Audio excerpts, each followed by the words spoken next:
At the end of the day, actions speak louder, and it can only make sense if it's out of a purpose, out of a very strong value system, which of course has to be around respect, which has to be around embracing diversity, which has to be about trying to learn always from others, and it has to be about a culture of excellence.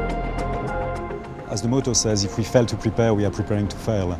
And that's very, very important always to prepare well, to have a plan, and to be able to be resilient around that plan, which is to adapt.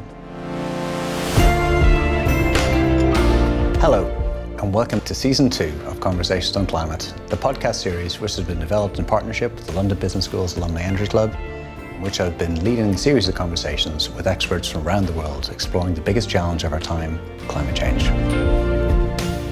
Today we're dealing with a critically important part of the energy transition. While we all rightly celebrate the rapid deployment of solar panels and electric vehicles, we don't always think about the materials demands of that revolution. Are we going to be able to supply the natural resources needed for the energy transition?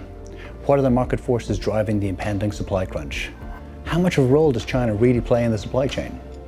How can the metals and mining sector clean up its own act on carbon and governance? Exploring these areas today is Abel Martins Alexandre, Managing Director and Head of Energy, Infrastructure and Industrials at Lloyds Bank Group, and formerly Group Treasurer at Rio Tinto. With close to 30 years of experience in the sector and an MBA from LBS, Abel is a sharp, thoughtful speaker with a depth of experience that's second to none.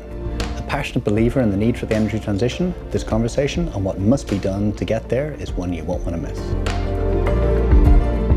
In the meantime, please subscribe on your app of choice to keep up with our new releases.